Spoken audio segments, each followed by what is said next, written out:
احنا عندنا دلوقتي عميل عنده خبرات كتيرة في موضوع التجارب مع التشطيبات والمشاكل اللي حصلت وازاي حلها وازاي اتعامل معاها. ومعانا ضيفنا النهارده ديفيد جمال. اهلا اهلا بيك، بيك، اهلا نورتنا بيك. النهارده. ربنا يخليك يا عم. احكي لنا بقى ديفيد، انت من ساعة ما اول تجربة عندك في التشطيبات لغاية ما اتعاملت معانا او بدأت تتعامل معانا. طيب، هو انا بدات تشطيبات من زمان طبعا، اكيد حاجات كتير مريت بيها، سواء كانت مع مهندسين ديكور او مهندسين مش مختصين بالديكور مهم. او مش مهندسين اصلا. يعني مريت بكل الكاتيجوريز بتاعت الديكوريشن او التشطيب ده في كذا مرحله في حياتي يعني. لحد لما وصلت ان انا اشتغلت معاك. من ساعتها واحنا مكملين مع بعض، الكلام ده 2013 2014 اه، كانت ده من فترة. بدايتنا مع بعض. مم. ولغايه دلوقتي احنا شغالين مع بعض، فده الموضوع باختصار. يعني انا قبل كده كانت مثلا في 10 سنين كان فيهم 5 6 متغيرين، مم. وبعد كده دلوقتي بنتكلم في تقريبا 13 سنه متواصل معاك. طب فالفرق واضح من هنا، وممكن نبقى نتكلم في التفاصيل يعني. طب حلو، احنا ممكن نتكلم عن المشاكل اللي تهم الناس اللي هي مهتمة بموضوع التشطيب. لو دخل شطب حاجة، انت طبعا شطبت حاجات كتير، فعندك بقى عندك تجارب كتيرة قوي ممكن تحكيها، سواء كان حاجة صح او حاجة غلط. و... واكيد عندك ملاحظ من ساعة ما بدأت تشطب حاجة عندك لغاية ما بدأت تتعامل معانا. فايه الفرق ما بين قبل ما تتعامل معانا وبعد ما اتعاملت معانا؟ بص، هو طبعا اول حاجه كانت ليها علاقه ب انا هدفع فلوس في ايه. يعني دي بتبقى دايما معلومه مش واضحه عند الكلاينت. انا مش عارف انا هدفع فلوس لمهندس الديكور عشان ايه. عشان صور؟ عشان ديزاين؟ مم. عشان ينفذ؟ عشان يوفر لي؟ ولا بيبقى دماغ الكلاينت في لا، انا هدفع فلوس وهو هياخد من ورايا فلوس في كل بند. مم. دي بتبقى موجودة دايما في دماغ الكلاينت، وحقه. يعني هو الراجل في الاخر هو بيدفع فلوس في حاجة، فهو عايز يشوف الحاجة دي في بيته، بس مش مظبوط. اكتر. فالقصة كلها بتبدأ من دي. اول حاجة انا عاوز اشوف ايه، مم. فده بيبان بالتصميمات. يعني في الاخر احنا بنقعد وقت طويل قوي في التصميم لحد لما نوصل للحاجة اللي تبقى هي فيها ماتش في الذوق، لان الكلاينت عنده ذوق والمهندس عنده ذوق، فلازم المهندس يماتش الذوق بتاع الكلاينت. وده برضو امكانية تنفيذه تبقى عاملة ازاي. فكل دي الحاجات دي مع بعض لازم تبقى فيها هارموني معين يحصل، يعني كيمياء بالبلدي. تمام. ده لازم يحصل. فانت عندك الفلكسبيليتي في الحتة دي، ان انت مثلا ممكن تبقى في حاجة معينة عاجبة الكلاينت بس هي مش عاجباك، فتبتدي ان انت تيجي كده شوية، تحيد كده شوية مهم. لحد ما توصل لحاجة كويسة.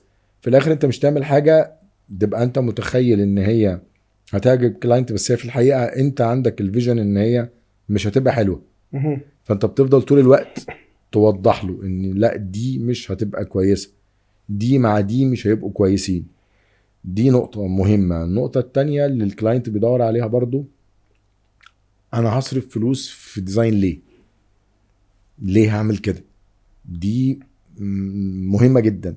انا في الاخر بصرف فلوس في الديزاين، انا ككلاينت يعني بصرف فلوس للمهندس اللي بيشطب لي في الديزاين عشان اتخيل حاجة على الطبيعة. بس ما بيبقاش عندي ثقة سوري، ما بيبقاش عندي ثقة ان ده هيتنفذ. مهم. ما عنديش ثقة ان المهندس اللي انا هتعاقد معاه ده مش جايب الصور من الانترنت، مش معمولة بالاي اي دلوقتي وهكذا. لا، هو ده موجود عندك، ان انت اللي بتعمل حاجة بايدك، انت اللي بتشتغل الحاجة ديزاين بايدك. فهو ده الديزاين اللي ماشي مع الدايمنشنز دي اللي موجودة في البيت، مع كل زون معينة، بكل حاجة فيها بكل تفاصيلها. انت بتبقى عامل حساب كل حاجة. ودي حاجة تالتة، دي حاجة تالتة. انت بتبقى عامل حساب كل حاجة. كل حاجة بمعنى ايه؟ علاقات، ماتيريالز، الوان، فرش، آه، اتجاه التكييف مثلا بيبقى عامل ازاي في التهويه بتاعت اي زون معين في البيت، سواء في بيت او مكتب. فكل الحاجات دي الكلاينت بيبقى مش عارف ان هي ذات قيمه يعني. لا، دي تسوى فلوس. فلوس بتتوفر عليا انا ككلاينت، ان انا لما ادفع فيها فلوس، انا دي في الاخر هتتوفر لي فلوس. او بمعنى اصح هتعمل لي اللي انا عايزه، اللي انا محتاجه، اللي انا حابب الاقيه. بس ده يعني ايه، يعني باختصار كده شويه حاجات كده بسيطه موجوده عندك لقيتها، وعشان كده احنا مكملين مع بعض. طب وايه اكتر المشاكل اللي انت لقيتها في التشطيب قبل ما تتعامل معانا؟ ما دي برضو عايزين نحطها عشان لما حد يتفرج علينا ويقول اه صح ده المشكله دي كانت عندي واحنا دلوقتي حليناها ازاي. فانت اكتر مشكله كانت بتقابلك قبل ما تتعامل معانا كانت من ايه؟ اكتر المشاكل لما اشتغلت مع مهندسين ديكور من غير لقطات، من غير 3 دي ماكس. يعني كده اول نقطه اتعاملت فيها صح ان انت بدا يطلع لك ديزاين 3 دي شوتس عشان تتخيل ايه اللي هيتنفذ في السايت بتاعك. معاك. يعني ان دي حاجه عندك، ان انت بتعمل الشغل بتاعك كله لقطات ماكس، مغطي كل حاجه، بعد كده بننفذ طبقا لده. المشكله اللي انا مريت بيها قبل ما اشتغل معاك كانت ان شغلي من غير 3 دي ماكس، كان شغل معمول كله على البلان بديزاين معين يقعد يتشرح لنا كده كروكي كده، مرسوم رسم تقعد تتخيله. طب ممكن انا افهمه، ممكن حد ما يفهموش، ممكن انا ما ببقاش فاهمه 100%، او انا تخيلته بشكل معين غير اللي في الطبيعه، وهكذا. ال 3 دي ماكس هو بيغني عن كل ده. الحاجه مم. بلونها، بالتكتشر بتاع الماتيريال بتاعتها، بكل حاجه، بيبقى التغيير في حاجات بسيطه بالتوافق ما بيننا وما بين بعض. بس دي كانت اكبر حاجه يعني. وطبعا دي لما اتحلت بعد خلاص الموضوع بالنسبه لك بقى سهل جدا في التعامل. بعد كده عرفت انت هتستلم ايه، يبقى انت الحاجه دي خلتك بعد كده تعرف انت الدنيا واضحه قدامك. بالظبط. طيب انت لما شفت الديزاين وقلت خلاص انا موافق عليه، هل اتنفذ بالظبط زي ما هو ولا كان في مشاكل؟ لا مفيش مشاكل، هو اتنفذ زي ما هو اتنفذ، نقدر نقول 90% زي ما هو. ال10% اللي اتغيرت واحنا واقفين مع بعض. بالظبط. مم. بمعنى ايه؟ مثلا لا الحيطه دي لون الدهان لو اتعمل زي الماكس مش هيليق على مثلا الليفنج اللي اشتريناه، لان تمام. الليفنج اللي اشتريناه لونه خلاص هو عاجبني قوي، بس الحيطه اللي مرسومه في الماكس والفرنيتشر اللي في الماكس مش لونه كده، فهنضطر نغير لون الحيطه ده خلاك according تخش to معانا في furniture، الديزاين. بس مش اكتر يعني، مش مم. عشان سبب تاني يعني. فده بنغيره مع بعض وبالتراضي وبيطلع حلو برضو في الاخر. تمام. انما لا، هو كل الاساسيات لا كلها بتتعمل بالظبط يعني. طيب انت لو اشتغلت من غير ديزاين هتحصل نفس المشكله اللي حصلت معاك قبل كده. مم. طيب لو احنا اشتغلنا بالديزاين ونفذناه وطلع صح في الاخر وكله خلاص كده تمام، لما بتيجي تستلم بقى انت هل بتطلع بقى الديزاين وتقعد تستلم الصورة على الحقيقة ولا بتستلم لازم انت بتتابع الشغل اصلا من الاول؟ كده كده بيبقى في متابعه، بس يعني في الاخر باجي اشوف مراحل. لازم تتابع بالظبط. يعني باجي مم. اشوف بس شويه مراحل، باجي اشوف شويه تاسيس، لان برضو القصه كلها مش قصه ديكورات بس، في حاجات كتير قبل الديكورات مهمه انت بتعملها ومميز فيها جدا. تاسيس، مم. تاسيس المكان هو اهم من اي ديكور. يعني تمام. انت هو ده اللي بيعمل مشاكل بكره وبعده. تاسيس من كهرباء، من سباكه، من ميه، من صرف، من كل حاجه، كل حاجه، التكييفات، الصرف بتاعها، كل الحاجات دي اللي بتعمل مشاكل في بيوتنا كلنا من زمان يعني. مم. فدي انت بتاسسها، بتعملها كويس جدا، معاك الناس اللي معاك اللي هي اعلى كفاءه موجوده، اللي بتعمل ده يعني 100% ما بيعملش مشاكل. بس في الاخر لما تحصل حاجه زي مثلا قفله كهرباء بتحصل في كل البيوت، بيبقى مجرد مفتاح بيترفع، ما بيعملش مشكله في البيت. مم. في نفس الوقت انت عندك خدمه تاني اللي هي فيما بعد ما بنخلص، احنا بنقعد مع بعض على تواصل في اي مشكله، في اي وقت انت موجود، يعني 24/7 موجود على التليفون، موجود الناس اللي معاك موجوده في اي وقت بتيجي، لو في اي مشكله بتحلها على طول يعني. الحمد لله. انا كنت عايز اخد برضو سؤال كده في السريع. احنا بقالنا اكتر من 12 سنة نتعامل مع بعض. مم. هل واشتغلنا في كذا موقع مع بعض، هل في موقع من المواقع ما احتاجش فيه ديزاين ولا كل المواقع عملنا فيها ديزاين؟ لا كله، كله. كله مع كله اننا كل فهمنا حاجه بعض وعرفنا بعض بس اضطرينا نعمل ديزاين عشان ده بقى خلاص ده الخطوات الصح لازم تتعمل في اي موقع. ودي ولا شغل؟ يعني هو لو شغل واحنا لا، بالديزاين، ودي احنا بنقعد نتخانق في الديزاين عشان ما نتخانقش بعد الديزاين وده يعني. صح. وعلى فكره ده السيكونس الصح اللي نمشي بيه. انا دلوقتي حتى في شغلنا احنا بنحط الديزاين حاجه اساسيه في الشغل، مش اوبشن. الديزاين بقى ما بقاش اختياري زي زمان. زمان كنا بنقول عايز ديزاين ولا مش عايز. دلوقتي ما فيش سؤال ده، ما بتطرحش. احنا بنقعد مع العميل نفهم هو عايز ايه، يطلع له 3 دي انكلودنج الاتفاق بتاعنا. لكن ما فيش عميل بيخش لو العميل رفض يعمل انتيريور ديزاين، احنا بنعمله لينا احنا. بس الفكره ان ما ينفعش ان نخليه اوبشن. هي بتحمي العميل، لان انت قلت الديزاين بيحمي نقطه. العميل وبيحمي المهندس. قلت نقطه، انا ببقى مش متخيل الوضع هيبقى عامل ازاي. بالظبط كده. يعني انت فبيديك رؤيه. ممكن تشرح لي وانا افهم من وجهة نظري، بس احنا مش متلاقيين في وجهة النظر. فانت شرحت لي حاجة انا فهمتها بطريقة، بس انت قصدك طريقة تاني، او قصدك شكل تاني، او قصدك حاجة تاني، تفصيلة تاني. فتطلع اللي اتعملت ما مش هي اللي انا فهمتها. مهم. اللقطات او الماكس هو بي خلاص هو بيأمن الدنيا كلها، فده مريح جدا للطرفين يعني. صح. طب احكي لي يا ديفيد كده، لو في عميل داخل شطب فيلا او بيت عنده، واول مره يخش في التجربه دي، مش زيك بقى دخلت في كذا تجربه فانت خلاص عندك اكسبيرينس ازاي تتعامل. اوكي. لا، عندنا حد اول مره يدخل في التشطيبات وهيشطب حاجه عنده، بيبقى قلقان، طبيعي انه قلقان. طبعا. فانت من وجهه نظر العميل دلوقتي، انت لو حطيت نفسك مكانه، ممكن يعني تفكر ازاي او تنصحه ازاي ان هو يبدا ازاي؟ احنا قلنا خلاص الديزاين هيتعمل، بس في حاجات تانية، خطوات تانية بعد الديزاين. فايه الخطوه التانية اللي يفكر فيها؟ بس هو انا دايما يعني اي حد بيبقى عايز يعمل حاجة جديدة، آه، غير ان انا برشحك ليه يعني، انا بتكلم معاه في الطريقة، التسلسل بتاع الموضوع هيمشي ازاي. دايما روح اي كلاينت او اي صديق ليا يعني خلاص هو داخل على تشطيب حاجة، هو يروح لحد يعمل له تخيل، تصور، ديزاين للمكان اللي هيعمله. مين الحد؟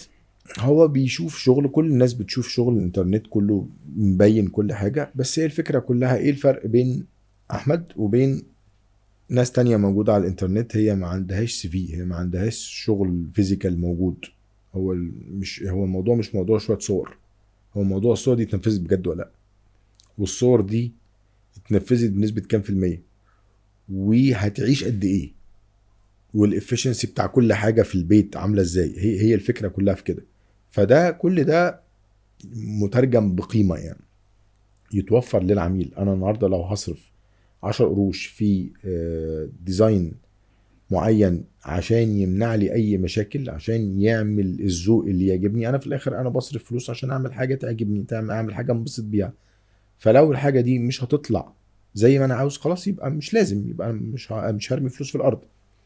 فاللي انا هنصحه بيه اقول له انت روح لحد يعمل لك ديزاين كويس، وابتدي شوف مين الناس اللي بتعمل ديزاين ومنفذاه، لان في ريسك كبير على العميل من مهندس الديكور ان هو يبقى، ما اقدرش نقول ان هو نصاب، في نصب بيبقى مش نصب، هو بيبقى زي ايه، قله خبره مثلا. قلة خبرة.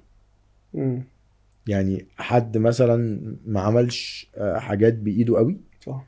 بس مثلا بيعرف يعمل ديزاين شفناها كويس، كتير.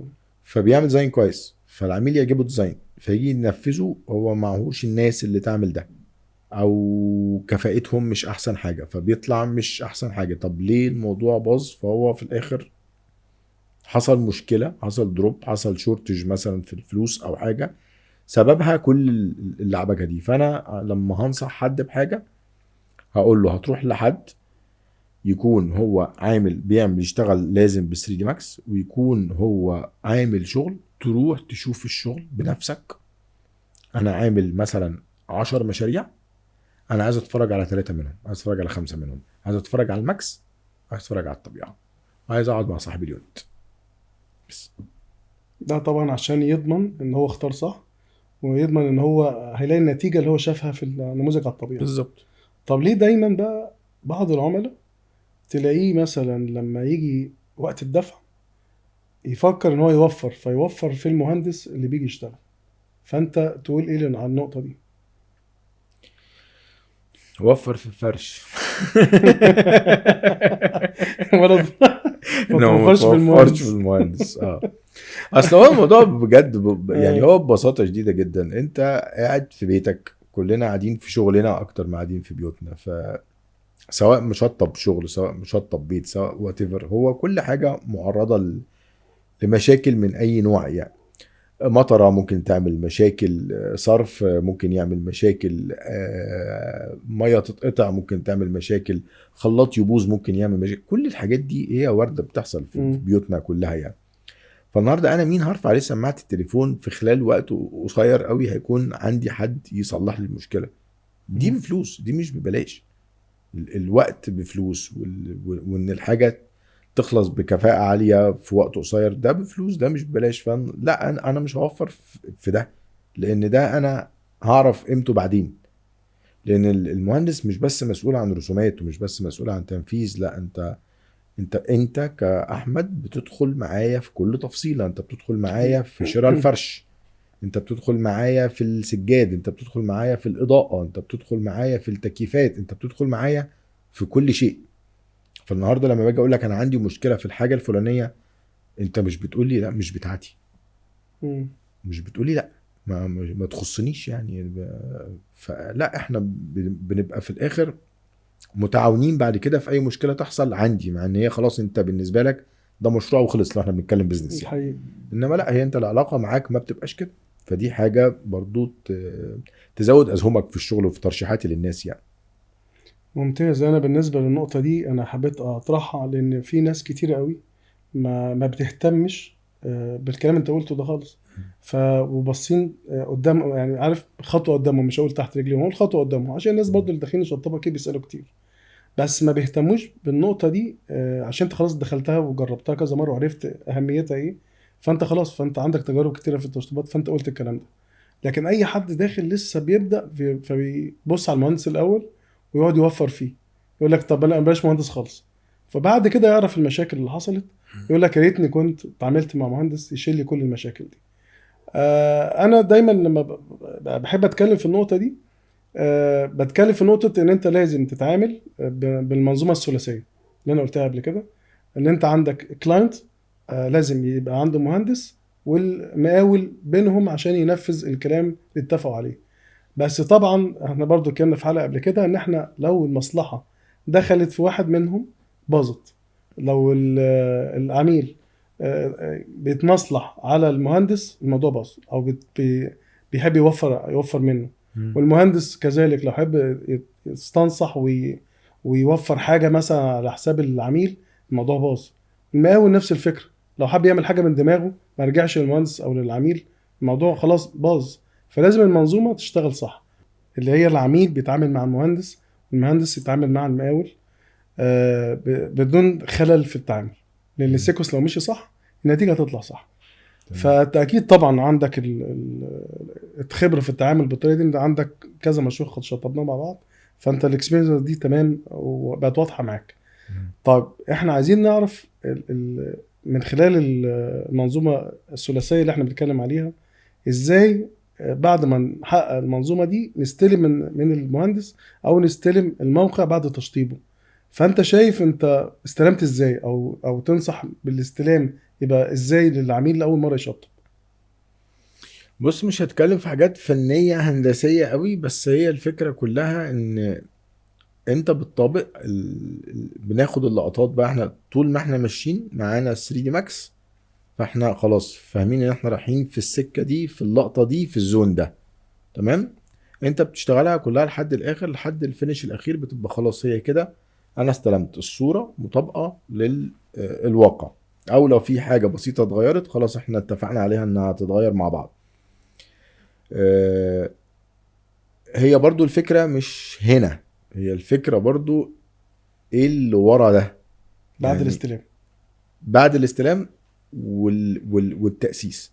مم. دايما برجع لفكرة التأسيس. التأسيس مش يعني اللقطة ممكن تتحقق، ممكن بمقاول بس تتحقق، ممكن بأي مهندس تتحقق، بس هي وراها ايه؟ الماتيريال بتاعت الدهانات ايه، التأسيس بتاع الدهانات ايه، المباني نفسها لو في حاجة بتتبني بتتعمل ازاي، المحارة، السباكة، كل الكلام ده اللي بنتكلم فيه هو ده، هو الأساس، أساس تأسيس الشغل. بعد كده عليه الديكور. لا ده لو مش معمول كويس خلاص هي كل حاجة ممكن يبقى يحصل فيها عيوب او يحصل فيها مشاكل، مظبوط. او عمرها يبقى قصير، تبقى في وقت معين تبتدي تحصل لك مشاكل بعد عدد من السنين يعني. فده بيبان مع الوقت، وده نتغلب عليه ازاي؟ لو ده سؤالك نتغلب عليه، انا وجهة نظري بالسمعة. ازاي العميل يختار مهندس او ازاي يجي لك او ليه يجي لك تحديدا؟ من السمعة. انت النهاردة عملت مثلا عدد اكس من المشاريع، زي ما قلت لك هو في الاخر بيروح يدور على ان هو عايز يشوف اللقطات ويشوف تنفيذها على الواقع بعينه، ويسأل اللي عمل قبل كده. يعني انا واحد من الناس اللي انا ما الحاجات اللي انت عملتها لي، اي كلاينت هيجي لك يعني مرحب بيه طالما من طرفك، يعني يجي يشوف كل حاجة اتعملت ازاي ماكس، ويشوف حتى الماكس بيبقى فيه مرحلة كده لذيذة جدا بتاعت الافكار. مهم. يعني اخر مشروع احنا عملناه مع بعض المكتب في مصر الجديدة، هي افكار افكار افكار افكار لحد ما وصلنا اللي هو ده. صح. فالافكار دي انا واحد حد من الناس اللي بحبها، يعني بحب اشوف لا احنا فكرنا ده، هو احنا ما عملناش ده ليه، ارجع له مم. هو احنا ليه ما عملناش ده. ما عملناش ده عشان قلنا ان لا هنا مثلا مش هيبقى متناسب مع حاجة معينة، مع قعدة معينة، مع اضاءة معينة، مع توظيف معين عشان ده شغل. فروحنا في الاخر لدي، ودي هي اللي اتنفذت. فهو بيشوف دي ويشوف دي، وعلى السمعة والاسم هو خلاص بيتكل على الله ويشتغل معاك، ويبقى مش قلقان مش خايف ان هو مش هيرمي فلوس في الارض، او هو مش هيضحك عليه مع حد مع هياخد منه فلوس ومش هيعمل له شغل. لا هو هيتعمل له شغل. بس هي دي الفكرة يعني. طب ما تحكي لنا كده حكاية من المشاريع اللي شطبناها مع بعض. انت كنت بتقولي دايما في حاجات كده بعد ما قعدت وقعدت سنين كمان في المكان، كنت بتقولي في حاجات كده دايما بحب اركز فيها. انا دايما عيني عندي مشكله ان انا عيني دايما بتجيب الديفوهات بتاعت اي حاجه. الكورنر زاويته مظبوطه ولا فاتحه شويه ولا قافله شويه، في اي حاجه، في السقف، في الارض، في البلاط، في اي حاجه. فانا عندي في البيت، انت عامل لي في البيت عندي دبل هايت، فانا وانا واقف كده فوق على الهاندريل بتاع السلم في بلاطه بلون تاني تحت في الدور اللي مم. تحته. فانا طول الوقت طول ما انا شايفها من فوق انا شايف الهاندريل مع البلاطه كده فوق بعض بالظبط، مفيش ملي فارق لا في اولها ولا في اخرها. والعرض ده عرض كبير حوالي تقريبا 4 متر. مم. فكون ان هي معموله بالظبط، ولو انت رجعت بجسمك لورا شويه هتشوف ان الفرق مثلا لو انت رجعت من هنا شفته من هنا سنتي يبقى من هنا سنتي، ولو رجعت لورا بتشوفه برضو العكس. فهو معمول بالظبط، كل حاجه معموله بالظبط. دي حاجه من الحاجات اللي بتميزك جدا في شغلك، وشفتها في كل المشاريع اللي اشتغلناها مع بعض. حتى لما رحت لك زرتك في مشاريع عند ناس تاني نفس الفكره. بلس الموضوع ان كل سايت انت بتبقى مسؤول عنه وبتشتغل فيه ما فيهوش ديرتي وورك كتير. يعني مم. دايما انت عندك الحاجه بتبقى بتتنظف، او العميل يجي في اي وقت سواء مرتب معاك او مش مرتب معاك جاي يشوف حاجته اللي انت شغال فيها ما بيتضايقش. مش دي بتفرق في السيكولوجي بتاعت العميل. يعني مم. بيحس ان لا الدنيا مش يخش يلاقي بقى الدنيا مكركبه كراتين ومكركبه جراكن بتاعت الدهانات والحاجات دي اللي مم. هي بتبقى عاديه، خراطيم الكهرباء السلك مش عارف مرمي. لا انت عندك كل حاجه بتبقى بتعرف تجهز موقع صح، تعرف توضبه صح، بتختاره من قبل ما تبدأ. انا هختار المكان ده هو اللي هخزن فيه حاجتي، لازم. وعايز مفتاحه معايا مع حد من الناس اللي معايا، وتبقى مسؤول عنه. طه الله يمسيه بالخير لو تفتكروا من لا اوائل طبعا الناس. فاكره. اه فيعني لا يعني الطريقه دي مريحه، انا نفسي ببقى مطمن. انا دفعت فلوس مثلا في سلك كهرباء مثلا، انا شفت السلك ان هو جه، شفته ان هو متشال عندي، هو ما عادش عندك، ما عادش في مكان تاني، ما جاليش من موقع تاني. كل دي حاجات بتحصل قدامك. مع شوية ناس، ما يعني في الاخر هو انت مش بتشتغل بالطريقة دي، انت بتشتغل بطريقة معينة واضحة محددة مريحة للعميل، يبقى هو مطمن ومستريح. وده بشهادة كل الناس اللي انا دخلوا عندي، سواء البيت او المكتب او المكتب القديم، كل الناس قالت نفس الكومنتات دي، ان الشغل معمول بطريقة مريحة وسهلة وعلاقاتها واضحة والسيجنتشر بتاعك باين فيها جدا يعني.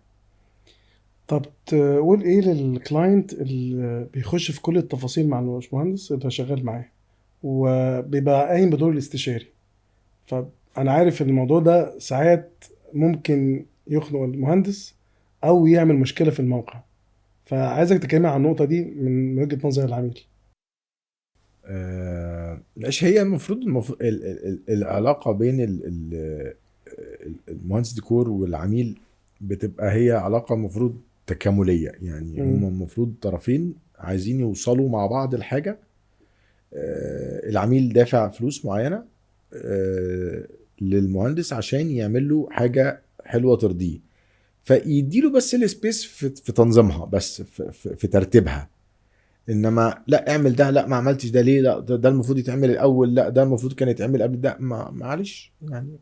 هو ده مم. شغلك، فانت اللي تعمله، انت اللي ترتبه، انت اللي تصيغه وتصيغ ترتيبه بشكل معين، ايه قبل ايه وايه بعد ايه. في الاخر هو بس يعني يهدى ويشوف النتيجة في الاخر بس مش اكتر يعني. ما يقعدش يعني يضغط، يعني في ضغط معين بيبقى في الاخر ما بيساعدش، هو مم. بيبقى ضغط سلبي مش ايجابي. هي الفكره فكره هو بيضغط ليه؟ بيضغط عشان الوقت، دي ممكن تبقى شويه مقبوله، انا مم. مستعجل على حاجتي يعني. او انا بضغط عشان انا، لا انا اللي فاهم كل حاجه، عامل زي المريض اللي بيروح للدكتور هو مشخص نفسه. طب هو راح اه. يكشف ليه؟ ما هو انت مم. عندك التشخيص، انت رايح له يكتب لك العلاج هياخد دواء بس، لا غلط. ما هو بالظبط، مم. خد الدواء وخلاص. فهي نفس الفكره، لا انا رايح عشان هو هيعمل ده بالترتيب اللي هو شايفه صح، فيسلمني حاجة مظبوطة، بس مش اكتر يعني. طيب انت كده شايف ان العميل بيبقى ليه وجهة نظر ساعات تبقى سليمة في التدخل في ترتيب الشغل، بس تبقى من خلال تنسيقه مع المهندس، بالتنسيق بالظبط كده. لكن ما يبقاش هو لا انا اللي عايز اعمل كده وعايز ارتب كده، فاكيد هيطلع غلطات بسبب الضغط يعني. بالظبط. طب احنا بقى لو حبينا ننصح الكلاينت اللي عايز يدخل في التشطيبات زي ما قلنا، ازاي يعني يطمن ان هو يعني زي ما انت قلت كده في اوقات بيحصل عدم خبرة في التعامل، فبيحصل تأخير، بيحصل نصب، بيحصل ان هو دفع فلوس وما لقاش شغل. ففي ناس عايزة تطمن، عملاء عايزين يطمنوا ان هم يعني هيدفعوا فلوس امتى، يتعاملوا ازاي مع المهندس، ايه اللي يضمن لهم شو، هل في ضمان ان هم لما يجي يشتغلوا في تشطيبات ما يتنصبش عليهم، ما يخسروش فلوس، ما طب خلينا معلش نسأل سؤال بالعكس، هو ايه اللي بيخوف العميل؟ ايه اللي العميل بيخاف منه؟ ماشي انا نسأل. كعميل انا هخاف من ايه؟ هخاف ان مم. انا اول حاجة ادفع فلوس لحد، لان هو في الاخر المهندس بيطلب فلوس مقدم، مم. جزء دفعة الاول عشان خاطر يشتغل. طيب انا هدفع لك فلوس، انت هتديني بجد شغل ولا لا؟ دي حاجة تقلقني لو انا ما اعرفكش خالص. تمام. اول حاجه بتبقى ليها علاقه بالسمعه والسي في. انا لازم يبقى انا عارف الشخص او اعرف حد يعرفه. تمام. وده حصل معاك، وفي ناس بتاخد ريسك مم. يعني. في حد ممكن ياخد ريسك على ضوء ان هو شايف شغل حد فيشتغل معاه. الشغل معاك كان الاتنين، كان في سي في عن طريق حد صديق لينا، احنا الاتنين اللي عرفنا على بعض. وفي نفس الوقت كان في انا اخدت ريسك بسيط. ريسك في ايه؟ اعمل لي 3 دي ماكس بس. فكان في ريسك في الاول في كده. طب انت دلوقتي هتاخد دفعه لل 3 دي ماكس ده، هيتعمل الدفعه دي، انا ما اعرفش دلوقتي الاسعار بقت كام يعني، بس في الاخر هتبقى هو جزء من بادجت التشطيب يعني. فهي اهم حاجه يعني، اجابه على سؤالك، هي السمعه والسي في بتاع الشغل اللي قبل كده اللي اتعمل. لو ده تمام خلاص، انا بتكل على الله وبدي الدفعه وابتدي اشوف اللقطات بتاعت 3 دي ماكس تعجبني ولا لا، بناء على قعده واثنين وثلاثه فيها احنا ذوقنا ازاي. انت بتقعد مع كل عميل تعرف هو ذوقه ايه، ان هي اذواق كتير قوي ومختلفه جدا. مهم. وبرضه تشطيب البيوت دلوقتي ليه موضه، يعني في كل شويه في موضه updating. معينه. هو ده اللي ماشي دلوقتي. والفيرست هوم غير السكند هوم، غير السخنه غير الساحل لو في حاجه بتشطب زي كده اهو. فكل حاجه ليها ستايل. ستايل معين. انت عندك الفرايتي ده موجود، وربنا بيديك التالنت، الموهبه ان انت تعرف تصمم لكل حد في كل بيت حاجه حلوه تعجبه وترضيه. فدي حاجه كويسه يعني. طيب ايه النصايح اللي ممكن يديها عميل لعميل؟ يعني دلوقتي انت خلاص انت كلاينت اهو، عايز تدي نصايح لكلاينت تاني، فعايزين نسمع كده كام نقطة كده. اقول لهم عليك بس يعني دي اهم زائد نصيحه لا، ما انت يعني. لازم تقوله حتى يفكر ازاي او ايه الخطوات اللي يعملها. لا انا ممكن يعني اجاوبك على انا هقول له عليك ليه. مم. يعني ليه هقول له مثلا خد الشغل بتاعك ووديه عند احمد، عشان هو امين، عشان هو ملتزم جدا بكل شيء. والالتزام مش معناها التزام بس في الوقت، هو التزام وامانه وفي كل شيء ونصيحه. وانت بتاخد الشغل على قلبك جدا، كأنها حاجتك في كل حاجة أنا شفتها، سواء في حاجتي أو في حاجة أي حد جالك من طرفي. فده اتيتيود عام، هو ده مش انت مش بتصطنع ده. يعني كل حاجة انت بتعملها بتبقى شايف ان هي حاجتك، وبتعملها بكل امانة. وعايز اقول ايه يعني في تضحية كده، وفي مثابرة، وفي حاجات كتير. يعني بالليل موجود، والصبح موجود، وفي اخر الدنيا موجود، وفي اي مشوار موجود. انا بكلمك بمنتهى الامانة يعني. فدي حاجة تخلي اللي بيشتغل معاك يبقى مستريح ومطمن، وحاسس ان هو اللي بيعمل له الحاجة امين على حاجته، امين على فلوسه، فهيسلمه احسن حاجة. لان انت بتدور كمان على ان انت تعمل حاجة تحط في السي في بتاعك كويسة كشغل وكعلاقة مع الناس. ودي حاجة انت شاطر وناجح فيها جدا يعني، انا بشهد لك بيها. كان في مكتب صغير كده انت حبيت تجربني فيه تقريبا او حاجه زي كده، فاكر الحركه اللي عملتها يعني معايا دي؟ لا كان كانت، ما انا كنت عارفها، كان كان مكتب من تحت صغير. لتحت بس انا لقطتها يعني. كان في مكتب صغير في المعادي، قلت لي عايزين يشطبوا، فالحمد لله كانت تقريبا ما خدش منها 3 شهور لو انت فاكر. هو كان مساحته صغيرة. كان صغير جدا، والحمد لله كانت اكسبيرينس حلوه قوي، وطلعت زي ما انت متخيل يعني. وكان تاني مشروع اشتغلنا فيه كان البيت. الفيلا. البيت صح كده. كان بس كان وقت معين، وانت كنت مصر يخلص في الوقت ده، وضغطت عليا في الاخر. استلمت يوم 16/8. طبعا التاريخ ده قلت لك عليه من زمان. وانا قاصد اقول التاريخ. ف 16/8 ده كان ميعاد الاستلام. هل استلمت فيه؟ يعني بعدها بشويه بس مش كتير يعني، مش عارف ما 30/8 حاجه كده ما يعني. تاخرهوش لا يعني، مش سيبنا بعيد في نفس يعني. الشهر. لا بس هو المشروع كان كبير، لا المساحه كانت مساحته بتاعته كبيره، ضخمه، كان ومساحه ما البيت شاء الله. كان كبيره. يعني الفيلا بتاعتك كان فيها 3 ستايلز، والثلاثه دول كانوا فوق بعض، وما تحسش بفرق. يعني انت لما تتحرك في الفيلا ما تحسش في فرق، تحس ده في حقيقي. في بتتنقل من الستايل بوست موديل للموديل للكلاسيك. انا في ناس كانت في جمله حياتي صعبه. اتشوقوا ان هم يتعرفوا عليك لما يشوفوا البيت. لازم اقعد معاك عشان تعترف بالحاجات دي يعني. مش بعدين. ماشي. وكان بعد كده في كان المكتب الاخير ده المكتب في الاخير. مصر الجديده، فاحنا اشتغلنا اداري واشتغلنا سكني مع بعض. على فكره المكتب ده ما شاء الله كان من احلى المشاريع اللي اشتغلت فيها، وطلعت احسن ما متخيل، مع ان المكان كان يعني علاقاته كانت صعبه، انت اكيد كنت عارف. كان في ديفوهات كتير. العماره نفسها فيها المبنى ديفوهات نفسه احنا صعبه واخدين جدا. العظم فيه مشكله، والحمد لله عرفنا نحلها، والحمد لله طلعت نتيجه كويسه جدا. انا مبسوط بيها قوي يعني. انت المكتب ده بقى له اكتر من 7 سنين 7 دلوقتي. سنين يعني، ما كانش لا حاجات. وغير بقى الناس اللي جت من طرفي برضه. آه. يعني كان في مشروعين او 3 تاني برضه جم من طرفي، وبرضه حاجات كلها الناس مبسوطه ومستريحه يعني. لا انا اصلا مبسوط جدا باخر مشروع عملناه مع بعض. كان المشروع ده كان انا بصراحه بعتز بيه جدا، وربنا يسهل ونفتح شغل تاني قريب مع بعض باذن الله. حبيبي يا ديفيد، صورتنا النهارده والله شرفتنا.